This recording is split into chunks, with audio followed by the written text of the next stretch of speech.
নমস্কার বন্ধুরা, আপনাদের মনের চেনা অনুভূতিগুলোকে শব্দের তুলিতে রাঙিয়ে দেওয়া আপনাদের অত্যন্ত আপন এবং ভালোবাসার ইউটিউব ঠিকানা অডিও স্টোরি বাড়ির পর্দায় আপনাদের সবাইকে আরও একবার বুক ভরা ভালোবাসা আর এক আকাশ আন্তরিক শুভেচ্ছা। গত পর্বে আমরা দেখেছি তনুর জীবন মৃত্যুর এক চরম লড়াই। যে ঋষিরাজ কোনোদিন ভালোবাসার প্রকৃত মূল্য দিতে শেখেনি, আজ তনুর সেই রক্তাক্ত রূপ তাকে এক নির্মম বাস্তব আর তীব্র অনুশোচনার মুখোমুখি দাঁড় করিয়েছে। একদিকে তনুর জন্য ঋষির হৃদয়ের হাহাকার, আর অন্যদিকে রক্তিমের বুনে রাখা সেই নোংরা চক্রান্তের জাল। নেহার ভয়, ঠাম্মার ভুল বোঝাবুঝি আর তনুর মনে লুকিয়ে থাকা এক অজানা আশঙ্কা, সব মিলিয়ে গল্প এক অবিশ্বাস্য মোড় নিয়েছে। আজকের এই বিশেষ 14 নম্বর পর্বে এসে আমাদের এই উপন্যাস এক নতুন সমীকরণের মুখোমুখি। রক্তিমের তৈরি করা সেই সাম্রাজ্য কে এবার ধুলোয় মিশিয়ে দেবে ঋষিরাজের রুদ্ররূপ, নাকি তনু আর ঋষির এই ভালোবাসার গল্পে লেখা আছে অন্য কোনো ট্র্যাজেডি? মনের কোণে জমে থাকা হাজারো প্রশ্নের উত্তর আর এক বুক আবেগ নিয়ে চলুন সরাসরি প্রবেশ করা যাক আজকের মূল গল্পে। তনু ঘর থেকে চলে যাবে শুনে ঋষি একটু ঘাবড়েই যায়, বলে, আচ্ছা ঠিক আছে কিছু আর বলছি না, ঠিক আছে? তুমি এখানেই শো, গেস্ট রুমে যেতে হবে না। তনু মুখ ঘুরিয়ে শুয়ে পড়ে। এটা দেখে ঋষি মনে মনে ভাবে, মেয়েটা আমার উপর বড্ড রাগ করেছে, এখন আমার কোনো কথা শুনবে না। বোঝাতে চাইছি, বুঝতেও পারছে না যে এটা একটা মিসআন্ডারস্ট্যান্ডিং। আরে আমি তো কন্ট্রাক্ট ম্যারেজের জন্য না করবো বলেই দেখা করতে গিয়েছিলাম। সেখানে যে তোমাকে দেখতে পেয়ে যাবো সেটা কি আগে জানতাম? তোমাকে দেখে তো বিয়েটা করে ফেললাম, কিন্তু এখন এই কথাটা তোমাকে বোঝায় কি করে? না, তোমার মাথা ঠান্ডা না হওয়া পর্যন্ত আমাকে অপেক্ষা করতে হবে। তোমার রাগ তুমি ভাঙিয়েই ছাড়বো মিসেস মুখার্জি। এসব ভাবতে ভাবতে ঋষিও ঘুমিয়ে পড়ে। দুর্গাপুর একটা ছোট্ট শহর, বড্ড সাদা সিধে জীবনযাত্রা এখানকার মানুষদের। জীবনটাকে বড্ড সহজভাবে দেখে এরা। হঠাৎ করে এই শহরে কেন আসা হলো সেটা পরে জানতে পারবেন। তবে এই শহরেই লুকিয়ে আছে ঋষিরাজের জীবনের অনেক বড় সত্যি। ভোরের আলো ফুটতে না ফুটতেই একটা 20 থেকে 22 বছরের মেয়ে সাইকেল চালিয়ে পৌঁছে যায় স্টেশনে। একজন পাইকারি ফুল বিক্রেতার থেকে ফুলের বস্তা নিয়ে আসে ছোট্ট একটা দোকানে। এই দোকানটা বাজারের একটু ভেতর দিকে। নিজের ইচ্ছে মতো ফুলগুলো সাজিয়ে ফেলে, তারপর ধূপ দিয়ে জল ছিটিয়ে বসে বিক্রি করতে। বস্তির সামনেই রাস্তার উপর এই বাজার। বাজারের একদিকে ছোট বড় বেশ কিছু পাকা দোকান আছে, তার মধ্যে একটা ছোট দোকান এই মেয়েটার। রোজ এই মেয়েটা স্টেশন থেকে এইভাবেই ফুল এনে বিক্রি করে। সকাল থেকেই বাজারে মানুষের ভিড় জমতে শুরু করেছে, আর বেলা বাড়ার সাথে সাথে ওর সমস্ত ফুলও বিক্রি হয়ে যায়। আজও ঠিক এমনই একটা দিন। বাজারে লোকজন ভর্তি, সব দোকানেই বেচা কেনা চলছে। এমন সময় 11টা নাগাদ কিছু গুন্ডা মতো ছেলে আসে। ওকে দেখে সবাই একটু ভয় পেয়ে যায়। মেয়েটা চুপ করে সবটা দেখে। গুন্ডাটা সবার উদ্দেশ্যে বলে ওঠে, সবাই মন দিয়ে শুনে রাখো, তোমাদের হাতে আর মাত্র 7 দিন সময় আছে। এর মধ্যেই তোমাদের বস্তি ছাড়তে হবে। যদি নিজের ইচ্ছেতে ছাড়ো তাহলে অনেক টাকা পাবে আর থাকার জায়গাও পেতে পারো। আর যদি না ছাড়তে চাও তাহলে কিন্তু ফল ভালো হবে না। বুলডোজার চালিয়ে তোমাদের ঘর বাড়ি দোকান সব ভেঙে গুঁড়িয়ে দেওয়া হবে। এই জমির মালিক কলকাতায় থাকেন। 7 দিন পর উনি এখানে আসবেন, তখন যেন এখানে একটা ঠেলাও না দেখতে পাওয়া যায়, মনে রাখো। ওদের মধ্যে থেকেই আরেকটা গুন্ডা এই মেয়েটার কাছে এগিয়ে যায়, ওকে ভালো করে দেখে, তারপর হাসতে হাসতে বলে ওঠে, এই যে তুয়ারানি, এত সুন্দর মুখখানা নিয়ে চুপ করে আছো যে? শুনলে তো, 7 দিন পর তোমার এই স্বাদের দোকান আর বস্তির ঘর দুটোই ফাঁকা চাই। আর তোমার থাকার জায়গা চাইলে আমার বাড়ি তো আছে। এই বলে গুন্ডা তুয়ার গালে হাত দিতে গেলে তুয়া হাতটা ধরে পেছন দিকে মুচড়ে দিয়ে কোমরে একটা লাথি মেরে মাটিতে ফেলে দেয়। সবাই তো চমকে ওঠে। তারপর তুয়া চিৎকার করে বলে, খবরদার, এই তুয়ার গায়ে যে হাত দেওয়ার হিম্মত করবে তার এইরকমই অবস্থা হবে। আর যদি কেউ তুয়ার দোকানের দিকে হাত বাড়ানোর চেষ্টাও করে তাহলে তার হাত পা সব ভেঙে একেবারে মাটিতে ফুটে দেবো, এই বলে দিলাম। তবে তোর এই ঝাঁজ আমি বের করছি, দাঁড়া। বলে আরেকটা গুন্ডা রেগে তুয়াকে ধরতে আসলে ওকেও এক ঘুষি মেরে মাটিতে ফেলে দেয়। তারপর চুড়িদারের ওড়নাটা কোমরে গুঁজে ওই গুন্ডাগুলোকে এক নাগারে মারতে থাকে। মার খেয়ে ওরা যখন মাটিতে পড়ে যায়, তুয়া ওদের দিকে আঙুল দেখিয়ে বলে, ভালোভাবে বলেছিলাম, হ্যাঁ শুনলি না? এবার দেখ মজা, যা মার মেরেছি না, 5 দিন এখন বিছানা ছেড়ে উঠতেও পারবি না রে। আর একটা কথা কান খুলে তোরা সবাই শুনে রাখ, যে এই তুয়ার বাড়ি বা দোকানের দিকে হাত বাড়াবে সেই কিন্তু মরে যাবে। যা যা যা, তোদের মালিককে গিয়ে বলে দে যে এই তুয়া বেঁধে থাকতে এই বস্তির একটা ইটও কেউ ভাঙতে পারবে না। আমি আমাদের সকলের মাথার উপরের ছাদ কিছুতেই কেড়ে নিতে দেবো না। এই বলে তুয়া নিজের দোকানের ভেতরে চলে যায়। তাই দেখে একটা গুন্ডা বলে ওঠে, তুয়া তুয়া তুই খুব বড় ভুল করলি। এই জমির মালিককে তুই জানিস না? ওনার নাম মল্লিকা মুখার্জি। ম্যাডাম তোকে ছাড়বে না। তোর কি হাল হয় শুধু দেখ। যা যা, আসতে বল তোর মালিককে, কি ওই মল্লিকা মুখার্জিকে। এই তুয়া না কাউকে ভয় করে না।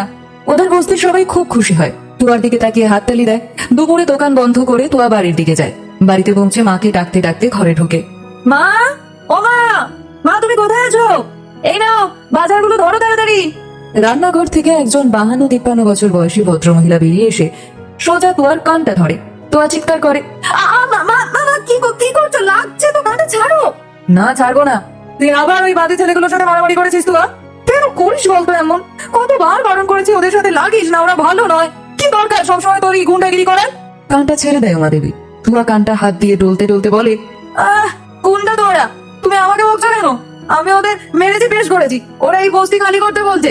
বস্তি খালি করে দিলে এতগুলো লোক কোথায় যাবে বলো? কে আশ্রয় দেবে ওদের? ওই বড় লোকগুলো এসে এতগুলো মানুষের মাথার ছাদ ওরা কেড়ে নেবে? না না না, এই তুয়া কিছুতেই হতে দেবে না। আমি সবই বুঝতে পারছি রে মা, কিন্তু এইসব করতে গিয়ে তোর যদি কোনো ক্ষতি হয়ে যায়, তখন আমি কি নিয়ে বাঁচবো বলতো? যাদের সাথে লড়াই করবি বলছিস, সেই মালিক পক্ষ নিশ্চয় অনেক ক্ষমতাবান। আমরা তাদের সাথে পেরে উঠবো না রে, তোকে এটা বুঝতে হবে। আমরা তো এমনিতেই সমস্ত কিছু থেকেও নিঃস্ব বল।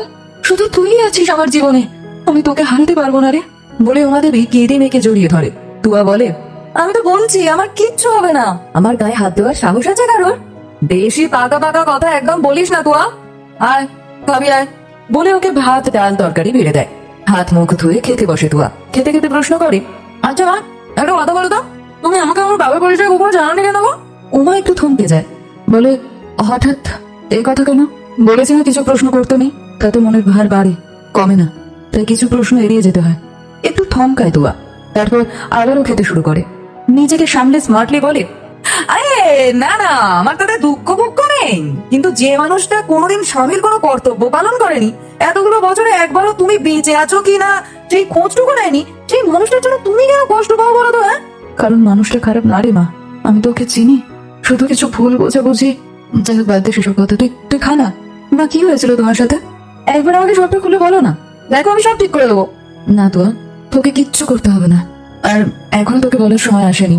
তাছাড়া পুরো কথা শুনে কি করবি? সঠিক সময় এলে নিশ্চয়ই আমি তোকে বলবো। এখন তুই বরং তোর বিয়ের কথা ভাব, আর 1 মাসও বাকি নেই তোর বিয়ের, এখনো এই দোকান নিয়ে পড়ে আছিস। জিনিসপত্র কিনবি কবে? কি আর কিনবো, আমি তো বিয়েটাই করতে চাই না। কেন যে আমার বিয়ে দিয়ে পর করে দিচ্ছে আমাকে কে জানে। উমা দেবী মেয়ের মাথায় হাত বুলিয়ে আদর করে। পাগল মেয়ে, পর কেন করবো রে? বিয়ে তো সবাইকেই একদিন না একদিন করতে হয় বল। তুই তো জানিস আমার শরীরের অবস্থা, অন্তত তোর বিয়েটা দিয়ে যেতে পারলে মনেও শান্তি পাবো। আর পার্থ তো খুব ভালো ছেলে, ও তোকে খুব ভালো রাখবে দেখিস। নে এখন তাড়াতাড়ি শুয়ে পড় মা, অনেক রাত হয়েছে। যা যা যা, কাল আবার সকালে উঠে আছে। আচ্ছা বাবা, আচ্ছা যাচ্ছি। এই বলে চলে যায়। এদিকে কলকাতায় সবে ভোর হয়েছে। মুখার্জি ম্যানশনে তখনও বাড়ির প্রায় সবাই ঘুমোচ্ছে। এমন সময় তনু তাড়াতাড়ি করে রেডি হয়ে বেরিয়ে যায়। ওর যাওয়াটা কেমন যেন রহস্যময় দেখায়। প্রায় ঘন্টা খানেক পর ঋষি ঘুম থেকে উঠে দেখে তনু ঘরে কোথাও নেই। চারিদিকে খুঁজে সে, ওয়াশরুম, বারান্দা, ছাদ, কোথাও নেই তনু। কোথায় গেল? বেশ কিছুক্ষণ খোঁজার পর বিছানার পাশের টেবিলে রাখা একটা কাগজের দিকে ঋষির নজর পড়ে। কাগজটা হাতে নিয়ে তাতে দেখে লেখা আছে, স্যার আমি বাড়ি থেকে বেরোচ্ছি। আপনি ঘুমোচ্ছিলেন তাই আর ডিস্টার্ব করলাম না, কিন্তু চিন্তা নেই, আমি বিনা অনুমতিতে যাচ্ছি না। আপনার আদরের ঠাম্মার কাছে পারমিশন আমি নিয়েছি, আর তার প্রমাণস্বরূপ ঠাম্মা আর আমার কথার রেকর্ডিং আপনাকে পাঠিয়ে রেখেছি। আশা করি এই বিষয়ে অন্তত আমাকে বিশ্বাস করবেন। এতে তনু। আপনারা যারা নিয়মিত আমাদের পাশে থাকেন তাদের প্রতি আমাদের অনেক ভালোবাসা, কিন্তু আপনাদের লাইক আর সাবস্ক্রাইবের হার কমে যাওয়ায় আমরা বুঝতে পারছি না আমাদের গল্পগুলো আপনাদের কতটুকু ভালো লাগছে। যদি আমাদের উপস্থাপনা বা গল্পে কোনো খামতি থাকে তবে তা আমাদের অবশ্যই জানান। আপনাদের উৎসাহ ছাড়া এই পথ চলা আমাদের পক্ষে অসম্ভব। ভালো লাগলে চ্যানেলটির সাথেই থাকুন। আমাদের এই ছোট ছোট প্রচেষ্টাগুলো তখনই সার্থক হয় যখন আপনাদের ভালোবাসা আমাদের সাথে থাকে। ইদানিং লক্ষ্য করছি আপনারা হয়তো আমাদের গল্পগুলোতে আগের মতো সাড়া দিচ্ছেন না, যা আমাদের কিছুটা ভাবিয়ে তুলছে।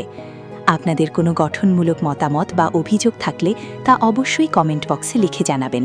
আমরা নিজেদের আরও উন্নত করার চেষ্টা করব। আর যদি গল্পটি বিন্দুমাত্র ভালো লেগে থাকে তবে একটি লাইক ও সাবস্ক্রাইব করে আমাদের পাশে থাকার বিনীত অনুরোধ রইল। তনু বাড়ি থেকে বেরিয়ে গেছে এই চিঠিটা পড়ে ঋষি রাগে পাগল হয়ে যায়। ওর আশেপাশে থাকা সব জিনিসপত্র ছুঁড়ে ফেলে দেয়, বিছানার চাদর বালিশ টেবিলে থাকা সবকিছু ফেলে দেয়। তারপর রেগে গিয়ে বলে, এভাবে আমাকে ছেড়ে চলে গেলে তুমি? একবার মুখে বললে না পর্যন্ত? না না না না, মেয়েটার মাথাটা খারাপ হয়ে গেছে, আমাকে সেটা ঠিক করতেই হবে। তুমি ভুল তনু, তুমি ভুল। তুমি আমাকে আর আমার ঠাম্মিকে শুধু ভুলই বুঝে গেলে, কিন্তু আমি প্রমাণ করেই ছাড়বো যে আমার ঠাম্মি খারাপ নয়। বলে ও রেকর্ডিংটা শোনে, যেখানে মল্লিকা দেবী আর তনুর কথোপকথন হয়েছে ওই বাইরে যাওয়া নিয়ে। তাড়াতাড়ি ফ্রেশ হয়ে নিচে এসে মল্লিকা দেবীকে দেখে বলে, ঠাম্মা তুমি তনুকে দেখেছো? ঘুম থেকে উঠে ওকে আমি কোথাও দেখতে পাচ্ছি না। না, আমি জানি না ও কোথায়। যখন খুশি বাড়িতে ঢুকছে, যখন খুশি বেরোচ্ছে, কোনো ঠিক ঠিকানা আছে? পারমিশন নেওয়ার প্রয়োজন কতটুকু করে না। ওকে একটু সামলাও ঋষি, যাকে যা ইচ্ছে তাই বলে যাচ্ছে, আমাকে তো যখন তখন ইচ্ছা অপমান করে যাচ্ছে। ঋষির মুখে কোনো কথা নেই, চুপ করে যায়। মনে মনে ভাবে, আমি তো নিজে কানে শুনলাম যে তনু ঠাম্মির থেকে পারমিশন নিয়ে বেরিয়েছে, তাহলে ঠাম্মি কেন বলছে যে ঠাম্মি জানি না?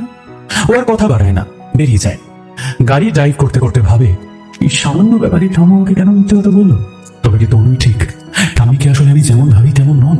তনুকে আমার চোখে খারাপ করার জন্য ঠাম্মা মিথ্যে বললো, কিন্তু কেন? ঋষির মাথা যেন গুলিয়ে যায়, ও হিসেব মেলাতে পারে না। ভাবে, তাহলে কি নেহার ব্যাপারে ঠাম্মা মিথ্যে কথা বলছে? না না, সেটা কি করে হয়? ঠাম্মার নেহার সম্পর্ক ভালো না। ঠাম্মা যদি নেহাকে বিয়ে করতে বাধ্য করতো তাহলে নেহা চুপ থাকতো না। নেহাকে ঠাম্মি যদি সত্যি থ্রেট করে থাকে তাহলে সেটাও সবার সামনে বলতো। তনু তো নেহার বেস্ট ফ্রেন্ড, ও তনু নামে এত বড় মিথ্যে কথা বলবে কেন? কিছু তো একটা ব্যাপার আছে। যাই হোক, তবে সবার আগে আমাকে তনু কোথায় সেটা খুঁজতে হবে। হসপিটালে কিছু পেপার সাইন করার আছে, সেটা করে ওকে খুঁজতে যাবো। এইসব ভাবতে ভাবতে গাড়ি ড্রাইভ করে এসে দাঁড়ায় সিটি হাসপাতালের সামনে। ঋষি ভেতরে রিসেপশনে কথা বলে আর কিছু পেপারে সাইন করে নেয়। এমন সময় দেখতে পায় শিবানী দেবীকে। দেখে অবাক হয়ে যায়, কথা বলে জানতে পারে আজকে অনুর অপারেশন। সঙ্গে সঙ্গে সেখানে যায় ঋষি, আর গিয়ে দেখতে পায় তনুকে। ও যেন হাঁপ ছেড়ে বাঁচে। তনুকে একটু সাইডে নিয়ে গিয়ে বিরক্তি মুখে বলে, কি লিখে বেরিয়েছিলে তুমি? তনু অবাক হয়ে যায়। কেন, কি লিখেছি? তুমি লিখেছো আমি বাড়ি থেকে বেরোচ্ছি। আমি তো ভাবলাম তুমি আমাকে ছেড়ে। তনু এবার হেসে ওঠে। এত তাড়াতাড়ি আপনার থেকে আমার নিস্তার নেই। যাই হোক, ওটা তাড়াহুড়োতে লিখেছিলাম তো, তাই হয়তো লেখাতে অন্যরকম হয়ে গিয়েছিল। আমি অনুর অপারেশনের জন্য এসেছি আসলে। এমন সময় ডাক্তার আসে। অপারেশন সাকসেসফুল হয়েছে, অনুকে জেনারেল বেডে দেওয়া হবে, কিন্তু তার জন্য এক্সট্রা টাকা লাগবে। যে তনু কিছু উত্তর দিতে যায়, তখন ডাক্তার ঋষিকে রেখে বলে, কিন্তু আপনাদের সেটা নিয়ে ভাবতে হবে না, ওই টাকার ব্যবস্থা হয়ে যাবে। তনু অবাক হয়ে যায়। ব্যবস্থা হয়ে যাবে মানে? আমি তো এখনো টাকা জমা দিইনি, তাহলে কি করে হলো? ঋষিরাজ মুখার্জি আপনার হাজবেন্ড করেছে। বলেছে অপারেশন থেকে শুরু করে সমস্ত খরচ ওনার, আপনাদের কোনো বিল দিতে না করেছে। ঋষির দিকে তাকায় তনু, তারপর বলে, কি? আপনি আমাকে না জিজ্ঞেস করে ওনার কথা মেনে নিলেন? স্যার আপনি কিছু বলুন। ম্যাম, উনি আপনার হাজবেন্ড, মেনে তো নিতেই হবে। ঋষি কিছু বলে না, চুপ করে থাকে। তনু একটু বিরক্তই হয়, ডাক্তারকে বলে, তবু আপনাদের একবার আমাকে ইনফর্ম করা উচিত ছিল। এভাবে যার তার কাছ থেকে টাকাটা তো আপনারা নিতে পারেন না। এবার ঋষি বলে ওঠে, কেন, আমি তোমার ফ্যামিলির কেউ না? তনু কিছু বলতে পারে না। ঋষি ডাক্তারকে বলে, ডক্টর আপনি অনুর খেয়াল রাখবেন প্লিজ। অফকোর্স, অনু আমার পেশেন্ট, আর ডক্টর প্রধান আজ রাতে চলে আসছে। উনি অপারেশন করলে কোনো চিন্তা নেই। কেন, আপনি অপারেশন করবেন না? না, আমি অ্যাসিস্ট করব। ঋষিরাজ মুখার্জি ইন্ডিয়ার বেস্ট নিউরোলজিস্ট ডক্টর প্রধানকে অনুষ্কার রিপোর্ট পাঠিয়েছিলেন। উনি আজ রাতেই মুম্বাই থেকে এখানে চলে আসবেন। কাল অপারেশনটা উনি করবেন। ডক্টর প্রধানের অপারেশনের ফিজ, ওনার যাতায়াত, থাকা খাওয়া সমস্ত খরচ আপনার হাজবেন্ড দিচ্ছেন। কেন, আপনি জানেন না? তনু অবাক হয়ে তাকায় ঋষির দিকে। শিবানী আর তনুর বাবার চোখে জল চলে আসে কৃতজ্ঞতা বোধে। ঋষি বলে, ডক্টর এইসব কথা ছাড়ুন, এখন অনু ঠিক আছে তো? হ্যাঁ, আপাতত ঠিক আছে, বাকি অপারেশনের পর বলা যাবে। আমি এখন আসি, আপনারা এখন অনুষ্কার সাথে দেখা করে নিন। ডক্টর চলে গেলে তনু বলে, আপনি এখানে কি করে? শিবানী দেবী বলে, আমি নিচে গিয়েছিলাম একটু ওই চা নিতে, দেখলাম ঋষি নিচে দাঁড়িয়ে কিছু কাজ করছে। ভাবলাম ও নিশ্চয়ই অনুকে দেখতে এসেছে, তাই ওকে নিয়ে এলাম। তনু, এই ঋষি আসবে বলিসনি তো তুই? তনু আমতা করে কিছু বলতে পারে না। ওকে ঋষি বাঁচিয়ে দেয়। আপনার মেয়েকে নিতে এসেছি, অফিসে মিটিং আছে, আর ও আমাকে বললো আজ ওর বোনের অপারেশন হবে, তাই আমি চলে এলাম আর কি সঙ্গ দিতে। কথাটা শুনে তনু কটমট করে ঋষির দিকে তাকায়। এদিকে কিছু বলতে যাবে, কিন্তু বাবা মার সামনে বলতে পারে না। ঋষি বলে অনুর সঙ্গে দেখা করে নিতে, তারপর অফিসে যেতে হবে, মিটিং আছে। তনু মুখ ঘুরিয়ে অনুর কাছে চলে যায়, আর ঋষি মিটি মিটি হাসে। ঋষি আর তনু অফিসে ঢুকে আসে একসঙ্গে। আজ তো সবাই জানে যে ঋষির বউ তনু। ঋষি তনুকে নিয়ে লিফটে করে ওপরে আসে। তনু ফ্লোর আসলে তনু নেমে যেতে গেলে ঋষি ওকে আটকায়, সোজা নিজের ফ্লোরে নিয়ে আসে। তনু একটু অবাকই হয়। ঋষি ওকে অন্য একটা ফ্লোরের কেবিনে নিয়ে আসে। সেখানে ওনার কোম্পানির কিছু এমপ্লয়িজ আছে, ওরা তনুকে একটা ফুলের বুকে দিয়ে ওয়েলকাম করে। সেটা দেখে তনু অবাক হয়ে যায়। কেবিন, ফুল, এসব কি? কংগ্রাচুলেশনস, এই কেবিনটা আজ থেকে তোমার। আজ থেকে তুমি এআর ফ্যাশন হাউসের হেড আর এআর গ্রুপের ডাইরেক্টর। এই কোম্পানির আজ থেকে দুজন ডাইরেক্টর, আমি আর তুমি। তনুর মাথায় যেন আকাশ ভেঙে পড়ে, ও বিশ্বাস করতে পারে না, বলে মানে স্যার এসব কি বলছেন আপনি? মানে আমি সাধারণ একজন ডিজাইনার। ঋষি ইশারায় সবাই চলে যায়। সবাই চলে গেলে তনু আবার বলে, এইসব কেবিনের মানে কি আর ডাইরেক্টর মানে এইসব কেন করেছেন? সবাই কি বলবে? ভাবে আমি আপনার স্ত্রী বলে এই সমস্ত সুবিধা আমি পাচ্ছি। ঋষি তনুর মুখের দিকে তাকায়। উফ, চুপ করে দেখি এবার। আর সারাক্ষণ স্যার স্যার কেন করো বলো তো? আজ থেকে আমাকে ঋষি বলে ডাকবে, ঠিক আছে? আর তুমি আমার স্ত্রী, তাই আমার কোম্পানির উপর তোমারও সমান অধিকার।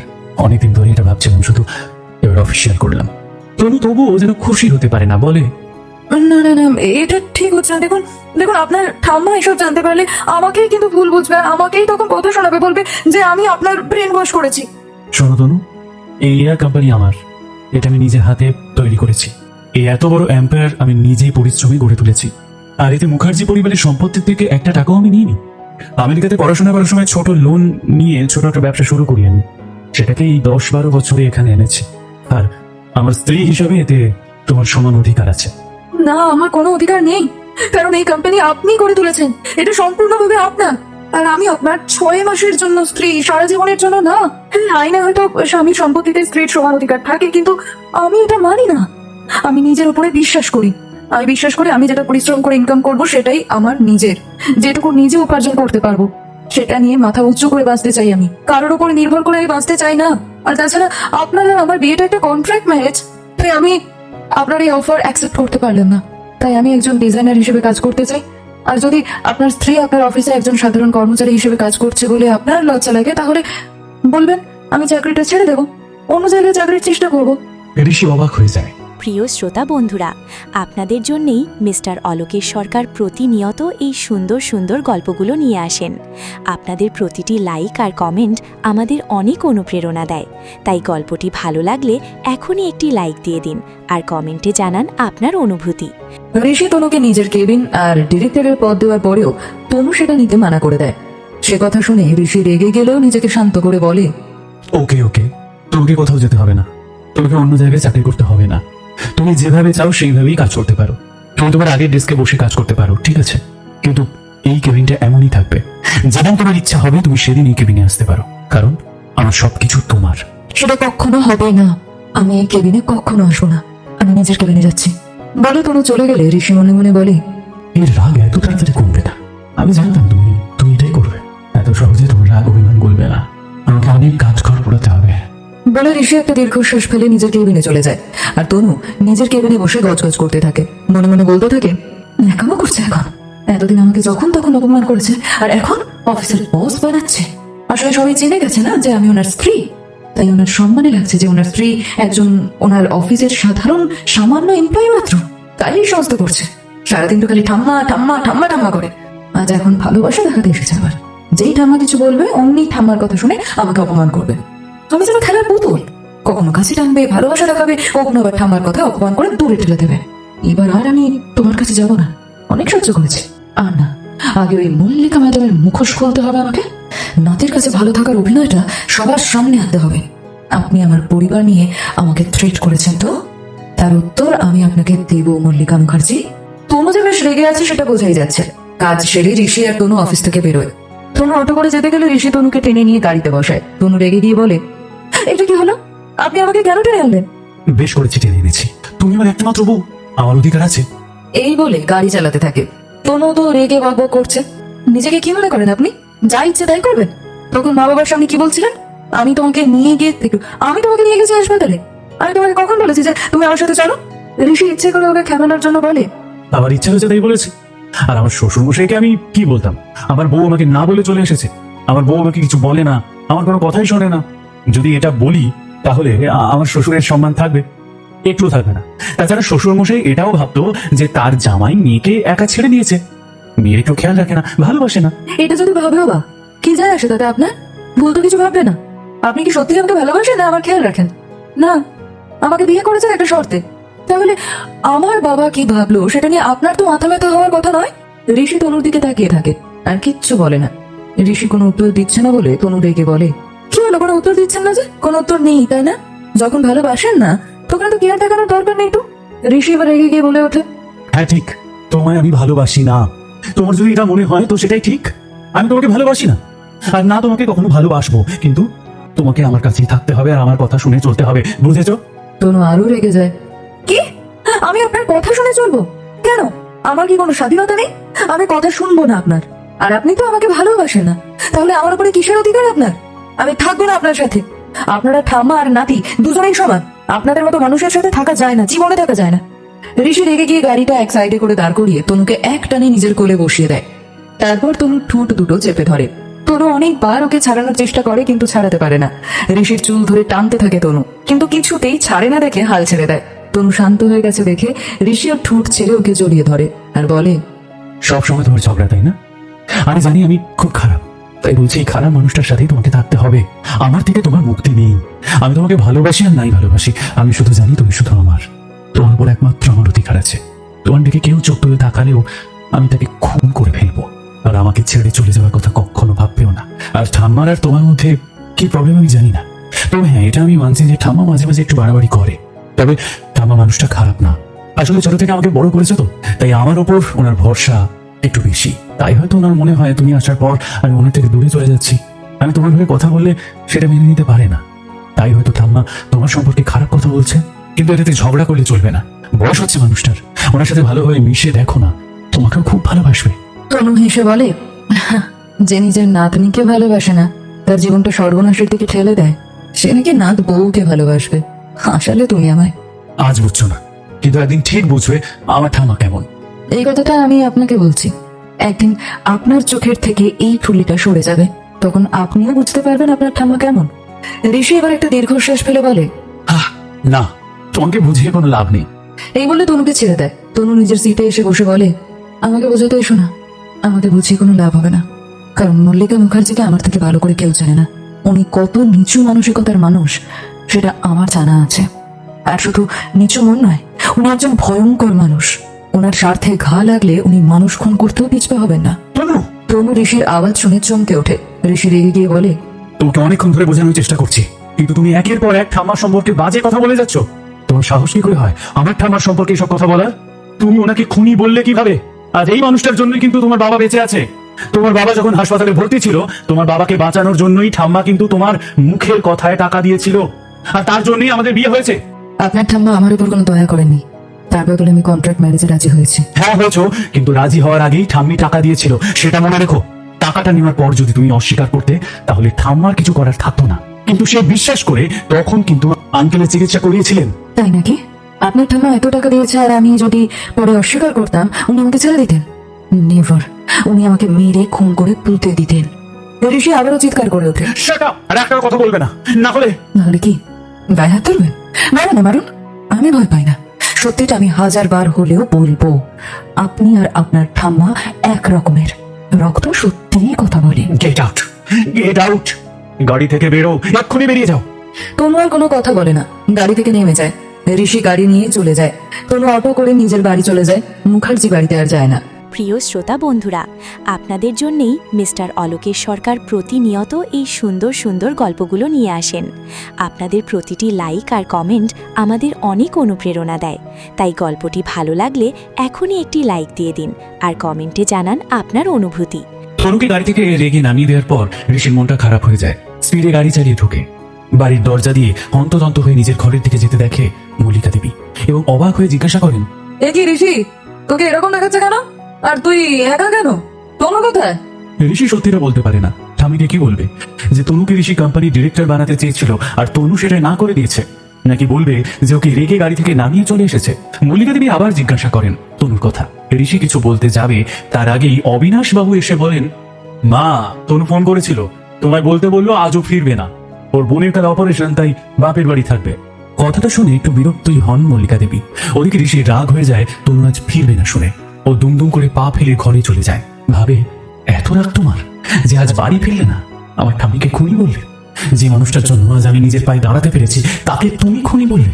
ঠাম্মা যদি জানতে পারে তুমি ওনার সম্পর্কে এত নিচু ভাবো, তাহলে না জানি কত কষ্ট পাবে। নেহাকে নিয়ে তুমি দুশ্চিন্তা করছো। তুমি ভাবছো ঠাম্মা ইচ্ছে করে নিজের স্বার্থের জন্য নেহার বিয়ে দিচ্ছে, কিন্তু না, ঠাম্মা আমায় নিজে বলেছে রানা আর নেহার সম্পর্ক অনেক দূর পর্যন্ত এগিয়ে গেছে। আমরা স্বামী স্ত্রী হয়েও যে সম্পর্ক এখনো গড়ে তুলতে পারিনি, ওরা সেটাও করেছে। তাই নেহা পিছিয়ে আসতে পারবে না। আর নেহার সম্মানের কথা ভেবেই এই বিয়ে দিচ্ছে ঠাম্মা। কিন্তু এইসব কথা তোমাকে আমি কি করে বলবো, তুমি তো কিছুই শুনতে চাও না। এদিকে তনু বাড়ি গিয়ে থমথমে মুখে শুয়ে থাকে, শুধু মনে পড়ে ঋষির বলা কথাগুলো আর ভাবে, যে মানুষ জেগে জেগে ঘুমিয়ে থাকে তাকে তো জাগানো বড় মুশকিল। ঋষি, তুমি তোমার ঠাকুমার প্রতি অন্ধ, আর যে অন্ধ তাকে আমি পথ দেখাই কিভাবে? জানি না ঋষিকে আমি সত্যিটা বলবো কিভাবে। এইসব ভাবতে ভাবতে তনু ঘুমিয়ে পড়ে। আজ রাতে রানার সাথে নেহার পার্টিতে যাবার কথা, তাই ঠিক সন্ধ্যে 7টায় রানা নেহাকে নিতে আসে। নেহা খুব সুন্দর করে সেজে গুজে রানার সাথে বেরোয়। রানা একটা বড় হোটেলের সামনে আসে। ওরা এলেই রানার বন্ধুরা এসে বলে, এই তো রানা এসে গেছে। আরে হবু বৌদি এসে গেছে যে। তা বৌদি, শেষ পর্যন্ত রানাকে বিয়েটা করেই ছাড়লে। আহারে বেচারা রানা, এবার তো তোর আজাদি শেষ। রানা এগুলো শুনে হেসে ওঠে, কিন্তু নেহার এই কথাগুলো একদমই ভালো লাগে না, কিন্তু তাও চুপচাপ দাঁড়িয়ে থাকে। তারপর রানার এক বান্ধবী এসে বলে, এই কি নেহা, ফাঁকা হাতে দাঁড়িয়ে আছো কেন? এই নাও, গ্লাসটা ধরো। এই বলে এনা নেহার হাতে একটা ড্রিঙ্কসের গ্লাস ধরিয়ে দেয়। নেহা গ্লাসটা একজন ওয়েটারকে ডেকে ফিরিয়ে দিল। আমি ড্রিঙ্ক করি না। এনা বিদ্রুপের হাসি হাসে। ও হ্যাঁ, আমি তো ভুলেই গিয়েছিলাম, তুমি তো আবার সতী সাবিত্রী। রানা তো দেখছি খুব স্যাড লাইফ, কেমন একটা ব্যাহেঞ্জি টাইপের মেয়েকে বিয়ে করতে বাধ্য হচ্ছে। তুমি কি কখনো পারবে রানার লাইফস্টাইলের সাথে মানিয়ে নিতে? আমার তো কই মনে হয় না। নেহার কথাগুলো ভীষণ খারাপ লাগে, তাও বলে, তুমি ঠিকই বলছো, আমি লাইফস্টাইল মানিয়ে নিতে পারবো না। আর সত্যি বলতে আমি সেটা চাইও না, কিন্তু হ্যাঁ, রানাকে পাল্টে ঠিক দিতে পারবো। এনা নেহার কথা শুনে খুব জোরে জোরে হাসে। তারপর চিৎকার করে সব বন্ধুদের জড়ো করে বলে, আরে সবাই এদিকে আয়, শোন আমাদের নেহা বৌদি কি বলছে, শোন। সবাই এনার কাছে এসে দাঁড়ায়। এনা সবার মাঝখান থেকে রানাকে টেনে সামনে এনে ওর কাঁধে হাত দিয়ে বলে, শোন, তোর হবু বউ কি বলছে, তোকে নাকি সব পাল্টে দেবে। হ্যাঁ, ও ভাবছে আমরা হয়তো তোকে উচ্ছলে নিয়ে যাচ্ছি, আমাদের সাথে মিশে তুই খারাপ হয়ে যাচ্ছিস, তাই বিয়ের পর তোকে আমাদের সাথে আর মিশতে দেবে না, তোকে নিজের আঁচলে বেঁধে রাখবে বলছে রে। এনার কথা শুনে নেহা অবাক হয়ে যায়। ও বুঝতে পারে না যে হঠাৎ এইভাবে ওকে কেন বলা হচ্ছে। রানা ভীষণভাবে রেগে গিয়ে বলে, ভুল করছিস না, আমাকে বদলাতে পারবে এমন ক্ষমতা কারোরই নেই। আমাকে কেউ জোর করে কিছু করানোর সাধ্য নেই। আর নেহা, তোমার সাথে তো আমার আগেই কথা হয়ে গেছে যে তুমি আমার বিষয়ে না কি বলাবে না। তাহলে আজ এসব নাটক করে কি লাভ? না, তুমি তো পুরো মুডটাই খারাপ করে দিয়ে দেখছি। চলো চলো এখন এখান থেকে। এই বলে রানা নেহার হাত ধরে পার্টি থেকে বেরিয়ে যায়। তারপর গাড়িতে গিয়ে বসে রেগে বলে, কি দরকার ছিল, কি দরকার ছিল এসব কথা ওখানে বলার? কেন বন্ধুদের সামনে আমাকে অপমান করলে তুমি? আমি তোমাকে অপমান করিনি, যেটা সত্যি সেটাই বলেছি। আমার বিশ্বাস তুমি বদলে। রানা কথা কেটে বলে, নেভার, আমি বদলাতে চাই না। কান খুলে শুনে রাখো নেহা, তুমি কিন্তু আমাকে কথা দিয়েছো তুমি কোনোদিন আমার কোনো কাজে বাধা দেবে না। তাই সেই কথা মাথায় রেখে দিও, আর সেটা চেষ্টাও করো না। চলো এখন বাড়ি চলো, গোটা মুডটাই নষ্ট করে দিলে তুমি, অসহ্য। নেহা চুপ করে থাকে, ওর চোখ বেয়ে জল গড়িয়ে পড়ছে। রানা দেখে কিন্তু কিচ্ছু বলে না। রানা নেহাকে মুখার্জি ম্যানশনে ড্রপ করে নিজের বাড়ি চলে যায়। এদিকে ঋষি নিজের ঘরে শুয়ে আছে, কিন্তু কিছুতেই ঘুম আসে না। বারবার তনুর কথা মনে পড়ে। কিছুটা বিরক্ত হয়ে ব্যালকনিতে উঠে চলে আসে। তারপর আকাশের দিকে তাকিয়ে ভাবে, আমি জানি তুমি আমার উপর রেগে আছো, তখন তোমাকে ওভাবে রাস্তায় নামিয়ে দেওয়া আমার উচিত হয়নি। তাহলে তুমি এভাবে নিজের বাড়ি চলে যাবে? কেন যে আমাদের মধ্যে অশান্তি শেষ হচ্ছে না কে জানি। নেহার বিয়ে হয়ে গেলে একবার দুর্গাপুর যেতে হবে, দুজনে একটু পার্সোনাল সময় কাটালে হয়তো এই সমস্ত কিছু অশান্তি মিটে যেতে পারে। নিজেই রাগের মাথায় তোমায় উল্টো পাল্টা বলি, তারপর নিজেরই কষ্ট হয়, কিন্তু তুমি সেটা বোঝো না। ঋষি সব ভাবতে ভাবতে ব্যালকনির সোফাতেই ঘুমিয়ে পড়ে। পরের দিন সকালে সূর্যের আলো চোখে পড়তেই ঋষির ঘুম ভেঙে যায়। ঘুম থেকে উঠে কিছুক্ষণ ব্যালকনিতেই বসে থাকে। তারপর তাড়াতাড়ি রেডি হয়ে ব্রেকফাস্ট করে হসপিটালের উদ্দেশ্যে বেরিয়ে পড়ে। ওদিকে দুর্গাপুরে রোজকার মতোই তুয়া আজও ভোর ভোর স্টেশন থেকে ফুল নিয়ে আসার পথে একটা চায়ের দোকানে দাঁড়িয়ে চা খাচ্ছিল। সাইকেলটা রাস্তার ধারে রাখা, ফুলের বস্তাগুলো সাইকেলের গায়ে বাঁধা। এমন সময় হঠাৎ সজোরে একটা গাড়ি এসে সাইকেলে ধাক্কা মারে। সাথে সাথেই সাইকেলটা পড়ে যায়, আর ফুলের বস্তাগুলো ছিঁড়ে রাস্তাময় ফুল ছড়িয়ে যায়। গাড়ির চাকা ফুলগুলোকে পিষে দিয়ে এগিয়ে যায়। তুয়া এটা দেখেই রেগে আগুন হয়ে যায়, আর সঙ্গে সঙ্গে চায়ের কাপ ফেলে রেখে একটা বড় ইটের টুকরো রাস্তা থেকে তুলে নিয়ে গাড়ির পিছনে ছুঁড়ে মারে। সাথে সাথেই গাড়ির পেছনের কাঁচটা ভেঙে গড়িয়ে যায়। কিছুটা এগিয়ে গাড়িটা দাঁড়িয়ে পড়ে। পিছনে আরো দুটো গাড়ি এসে দাঁড়ায়। পিছনের গাড়িগুলো থেকে কয়েকজন বডিগার্ড বেরিয়ে আসে। আর যে গাড়িটা সাইকেলটার ধাক্কা মেরেছিল সেখান থেকে একজন মুখে মাস্ক পরা, মাথায় হুডি পরা 6 ফুট হাইটের ছেলে বেরিয়ে আসে। ছেলেটি এসে তোকে রেগে বলে, হাউ ডিয়ার ইউ, এটা কি করলে তুমি? গাড়ির কাঁচ ভাঙলে কেন? বেশ করেছে ভেঙেছি। আপনি আমার সাইকেলে ধাক্কা মেরে ফুলগুলো রাস্তায় পিষিয়ে দিলেন, তাহলে কেন করলেন এসব? তাই আমিও আপনার গাড়ির কাঁচ ভেঙেছি, বেশ করেছি। রাবিশ! তুমি জানো ওই কাঁচটার কত দাম? আপনি জানেন আমার ফুলগুলোর কত দাম? আজ বৃহস্পতিবার, তাই একটু বেশি করে ফুল কিনে এনেছিলাম, কিন্তু আপনি সব নষ্ট করে দিলেন। আপনি জানেন কতটা ক্ষতি করেছেন আপনি আমার? তোমার ক্ষতি? সামান্য কয়েকটা ফুল নষ্ট হওয়ার থেকেও অনেক গুণ বেশি ক্ষতি হয়েছে আমার। একদম বাজে কথা বলবেন না। ওই কাঁচটার কতই বা দাম হবে? 500 কিংবা 1000, তাই তো? ও আমি দিয়ে দেবো। আগে না, 50,000 টাকা দাও, এক্ষুনি দাও। টাকাটা না দিতে পারলে কিন্তু। তুয়া একটু ঢুক গিলে কথা কেটে বলে, কিন্তু কি? হ্যাঁ, কিন্তু কি? ভয় দেখাচ্ছেন আমায়? আমাকে বোকা পেয়েছেন নাকি? ওইটুকু একটা কাঁচ, তার আবার এত দাম। আর সবার আগে তো আপনি আমার সাইকেলকে ধাক্কা মেরেছেন, তাই আমি আপনাকে আগে পুলিশে দেবো। তুমি আমায় পুলিশে দেবে? আমি কে সেটা জানলে তুমি এই কথা বলতে না। ঠিক আছে, চলো পুলিশ স্টেশনে। হ্যাঁ যাবোই তো, চলুন না। এই বলে তুয়া থানার দিকে এগোতে থাকে। ছেলেটির গার্ডসরা তুয়াকে কিছু বলতে গেলে ছেলেটা থামিয়ে দিয়ে তুয়ার সাথে চলতে থাকে। পাশেই থানা। সেখানে গিয়ে তুয়া দৌড়ে দৌড়ে একজন অফিসারকে ধরে বলে, দত্ত কাকু দেখুন না, এই ছেলেটা নিজের গাড়ি দিয়ে ধাক্কা মেরে আমার সমস্ত ফুলগুলোকে নষ্ট করে দিয়েছে, সাইকেলটাকেও ভেঙে দিয়েছে। দত্তবাবু এই থানার ইনচার্জ, উনিও এই অঞ্চলের বাসিন্দা। তোমাকে খুব ভালোবাসেন। তোমাকে এইভাবে কথা বলতে দেখে উনি বলেন, সে কি, কার এত বড় সাহস আমার তুয়া মায়ের ফুল নষ্ট করেছে? হ্যাঁ, দেখি তো, তাকে আজ জেলে পাঠাবো। এমন সময় মাস্ক পরা ছেলেটি থানায় ঢুকে পড়ে। তুয়া ওর দিকে আঙুল তুলে বলে, এই বড় লোকের বেটা আমার ফুলগুলোকে নষ্ট করেছে।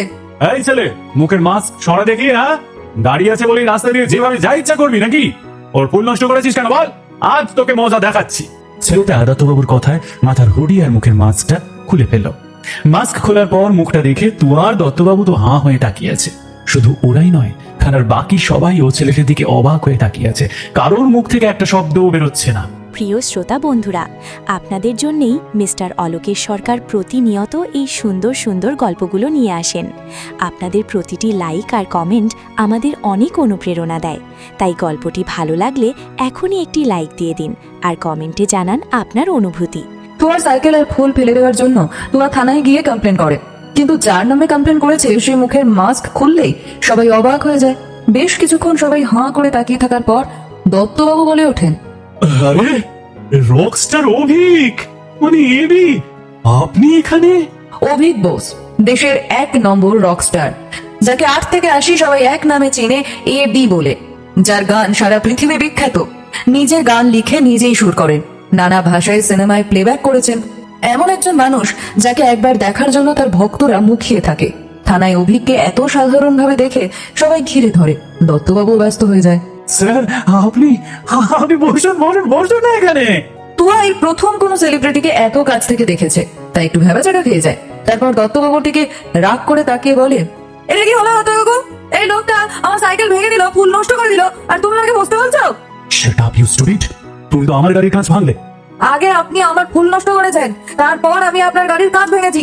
আপনি তো এত বড় লোক, আপনার তো অনেক টাকা আছে, কোনো টাকার অভাব নেই, কিন্তু আমরা তো খেটে খাওয়া মানুষ, তাই ফুলগুলো নষ্ট হয়ে যাবে। আপনি জানেন আমার কত টাকার ক্ষতি হয়েছে? এই মেয়ে, তুমি কিন্তু বড্ড কথা বলছো। কত ক্ষতি হয়েছে তোমার? আমি টাকা দিয়ে দেবো তোমায়।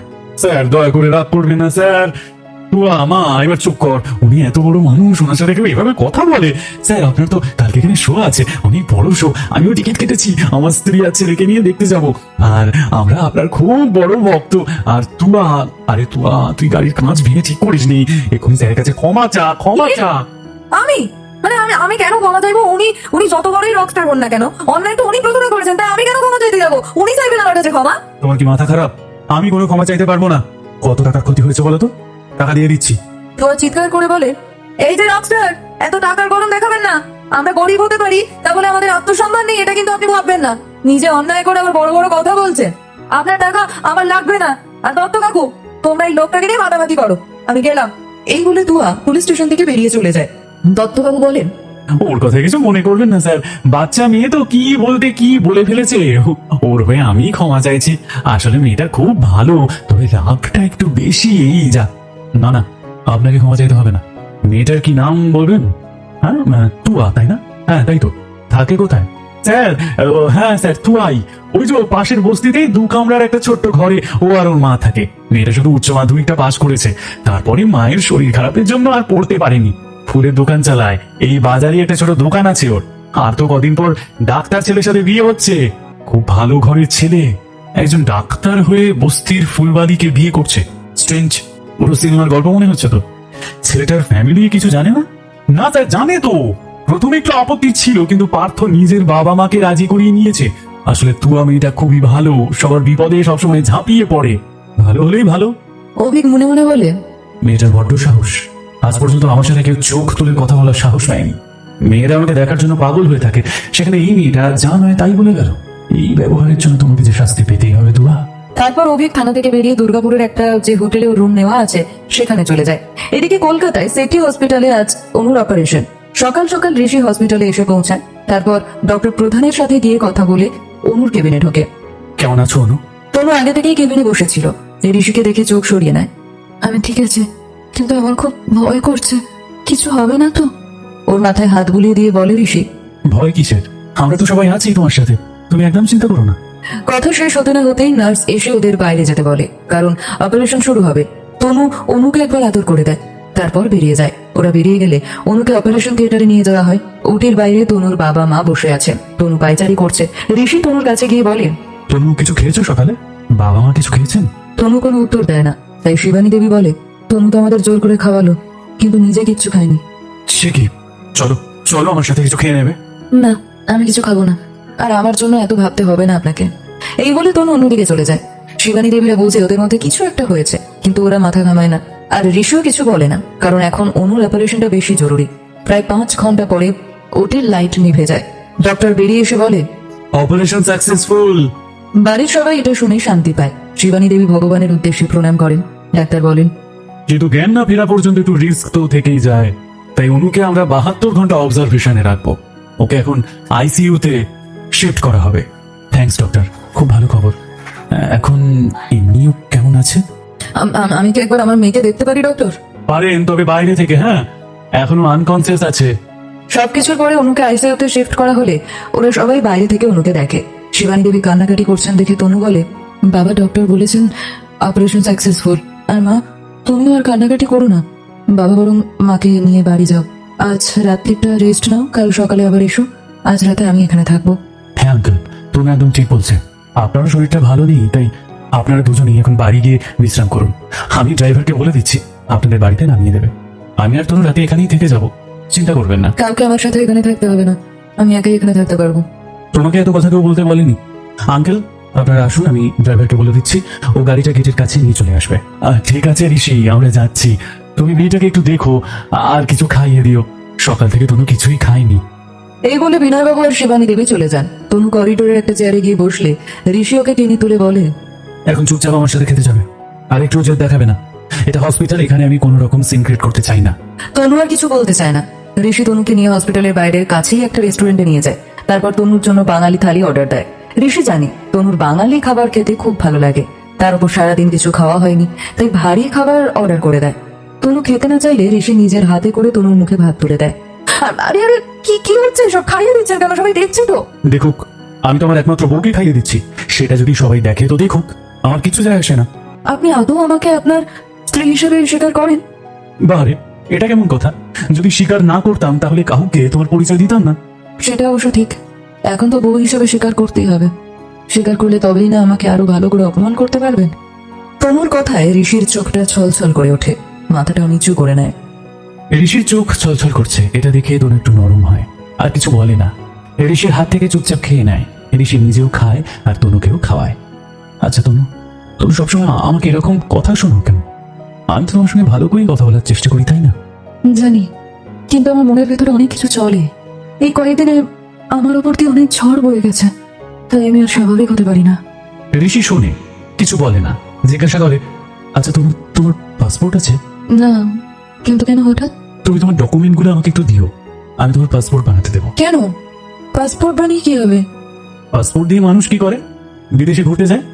আমরা ঘুরতে যাবো, তাই পাসপোর্ট দরকার। আর আমাদের এখন হানিমুন হয়নি, তাই হানিমুন তো যেতেই হবে, তাই না? কোনো যাওয়ার দরকার নেই, আমি আপনার সাথে কোথাও যাবো না। হানিমুন তো নয়। কিন্তু কেন?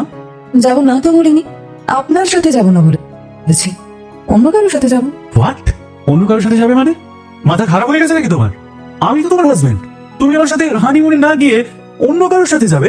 তনু বুঝতে পারে রাগের মাথায় ভুলভাল কথা বলে ফেলেছে। ঋষির দিকে তাকিয়ে দেখে ও রেগে ওর দিকে তাকিয়ে আছে, তাই একটা ঢুক গিলে বলে, না না না, কারোর সাথে যাব না, আমি একা যাব, আমি একা একাই ঘুরতে যাব, কারোর সাথে না, ঠিক আছে? তনুর কথায় ঋষি হেসে ফেলে। আচ্ছা ঠিক আছে, সে না হয় দেখা যাবে। বলছি হসপিটালে তো রাতে থাকতে দেবে না, আমার এখানে একটা ফ্ল্যাট আছে, ডক্টরের সাথে কথা বলে আমরা ফ্ল্যাটে গিয়ে রেস্ট নিবো বরং। কিন্তু রাত্রে যদি কোনো প্রবলেম হয়? কোনো প্রবলেম হবে না, আর হলেও আমার ফ্ল্যাট এখান থেকে পায়ে হাঁটা পথ, মাত্র 5 মিনিট। তনু একটু ভেবে বলে, ঠিক আছে, চলুন যাই। ঋষি আর তনু লাস্ট একবার ডক্টরের সাথে কথা বলে ফ্ল্যাটের দিকে যায়। ঠিক 5 মিনিট হেঁটেই ফ্ল্যাটে ঢুকে ঋষি খাবার অর্ডার দেয়। তনু একটা জামা নিয়ে এসেছিল ব্যাগে, সেটাই চেঞ্জ করে নেয়। তারপর একবার মাকে ফোন করে, জানায় যে ডাক্তারের সঙ্গে কথা হয়েছে, অন্য এখন ঘুমোচ্ছে, কাল সকালে গিয়ে ওরা একবার খোঁজ নেবে। ফোন রাখতে না রাখতেই অর্ডার চলে আসে। ঋষি দরজা থেকে খাবারটা নিয়ে হাত পারে। খাবার চলে এসেছে, খেয়ে নাও। না, এখন খেতে ইচ্ছা করছে না, বিকালেই তো ভাত খেলাম। জানি, তাই তো ভারী খাবার আনিনি, শুধু স্যুপ আছে, এসো খেয়ে নাও। এই বলে খাবারটা বিছানায় রেখে ওকে টেনে তোলে। উফ, আরে চলো চলো, এত লেজি কেন হয়ে গেছো বলো তো তুমি? তনু হেসে ফেলে। তারপর ঋষি ওকে স্যুপ খাইয়ে দেয়। তনু ঋষির দিকে তাকিয়ে ভাবে, এই মানুষটা সবসময় আমার কেয়ার করে, কিন্তু ঠামের নামে কিছু বললে অবিশ্বাস করতে শুরু করে দেয়। না, এভাবে ওনার আসলে রূপ ঋষির সামনে আনা যাবে না, এতে অশান্তি বাড়বে বই কমবে না। প্রমাণ ছাড়া ঠাম্মার সম্পর্কে কিছু বললে ও কখনো বিশ্বাস করবে না। আমাকে ওনার বিরুদ্ধে প্রমাণ জোগাড় করতে হবে। মল্লিকা মুখার্জি মোটেই ভালো মানুষ না। আমার বিশ্বাস মল্লিকা মুখার্জি ঋষির মার সাথে এমন কিছু করেছে যার জন্য উনি বাড়ি থেকে বেরিয়ে যেতে বাধ্য হয়েছেন। আমাকে ওনাকে খুঁজে বার করতেই হবে, কিন্তু ওনাকে তো আমি চিনি না। ওনার ওনার ছবি খুঁজতে হবে আমাকে। ঋষি ওকে কিছু ভাবতে দেখে বলে, কি এত ভাবছো তুমি? না, কিছু না, এমনি মানে আচ্ছা, তুমি আমাকে মাঝে মধ্যে এরকম খাইয়ে দাও কেন বলো তো? কি করবো বলো, আমার বউ তো আমাকে আর খাইয়ে দেয় না, তাই বড় হয়ে আমি দায়িত্বটুকু পালন করি। আমি আমার ভাই আর বোনকে ছাড়া কাউকে খাইয়ে দিই না। বলে উঠে যায়।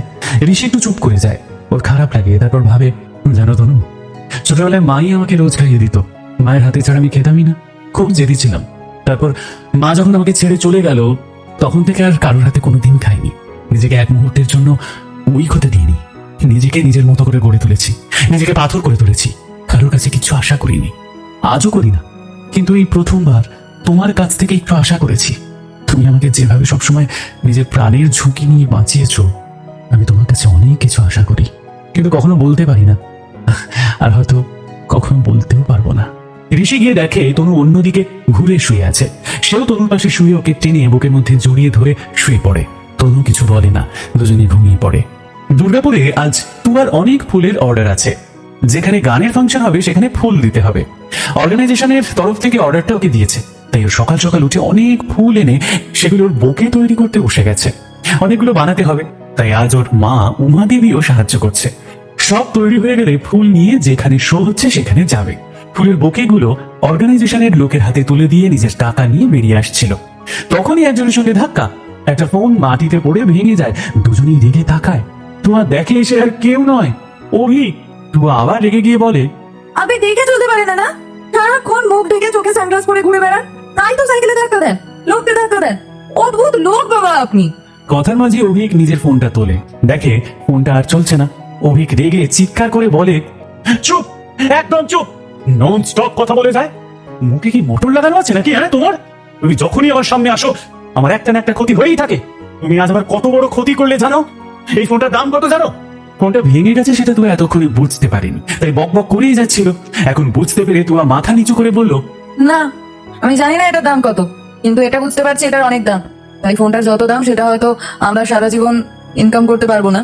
আমি জানি দোষটা আমার, তাই আমি ক্ষমা চাইছি। আমাকে প্লিজ ক্ষমা করে দেবেন, কিন্তু আপনি যদি বলেন এটার ক্ষতিপূরণ দিতে, তাহলে আমি সেটা দিতে পারবো না। তাই দয়া করে আমাকে ক্ষমা করে দিন। তুয়া মাথা নিচু করে থাকে, ওর চোখটা ছলছল করছে, তাই মাথা উঁচু করছে না। কাউকে তুয়া নিজের চোখের জল দেখাতে চায় না। আজ পর্যন্ত ও নিজের মার কাছেই কখনো কাঁদেনি। ছোটবেলা থেকে আঘাত খেতে খেতে নিজেকে শক্ত করে ফেলেছে, কোনো অন্যায় সহ্য করেনি, অন্যায় হতেও দেয়নি। কিন্তু আজ হঠাৎ ও এত উইক কেন হয়ে গেল? চোখে জল কেন এলো? ও নিজেও বুঝতে পারছে না। হয়তো ওর জন্য অন্য কারো ক্ষতি হয়েছে, সেই কারণেই খারাপ লেগেছে। অভিক ওর চোখে জল দেখতে পায়, অভিকের বেশ খারাপ লাগে। তবু বলে, কেঁদে লাভ নেই, তুমি আমার 2বার ক্ষতি করেছো, তাই তোমাকে শাস্তি পেতেই হবে।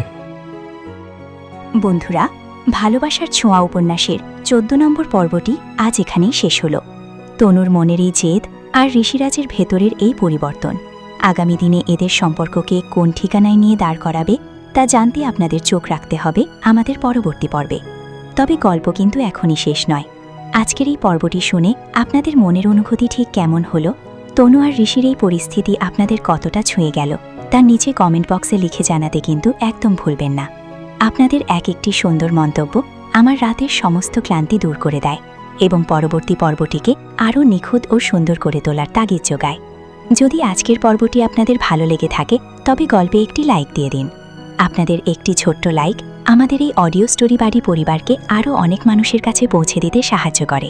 আর যারা আজ আমাদের চ্যানেলে একদম নতুন এসেছেন কিংবা নিয়মিত গল্প শুনছেন অথচ কোনো কারণে এখনও সাবস্ক্রাইব করা হয়নি, তাদের কাছে মিস্টার অলোকেশ সরকারের বিনীত অনুরোধ, এখনই আপনাদের ভালোবাসার এই চ্যানেলটি সাবস্ক্রাইব করে পাশে থাকা বেল আইকনটি অল করে রাখুন, যাতে 15 নম্বর পর্বটি সবার আগে উপভোগ করতে পারেন। চাইলে গল্পটি আপনার সেই সব বন্ধুদের সাথেও শেয়ার করতে পারেন যারা এমন মন ছুঁয়ে যাওয়া বাংলা অডিও স্টোরি শুনতে ভালোবাসেন। আজকের মতো আপনাদের কাছ থেকে বিদায় নেওয়ার সময় হয়ে এলো। পুরো গল্প জুড়ে আপনাদের একাকিত্বের সঙ্গী হিসেবে, আপনাদের অনুভূতির প্রিয় বন্ধু হিসেবে আমি ছিলাম এবং আপনাদের মিস্টার অলোকেশ সরকার। ততক্ষণ পর্যন্ত সবাই অনেক ভালো থাকুন, সুস্থ থাকুন, নিজের খেয়াল রাখুন আর শুনতে থাকুন আপনাদের মনের একান্ত ঠিকানা অডিও স্টোরি বাগি। ধন্যবাদ।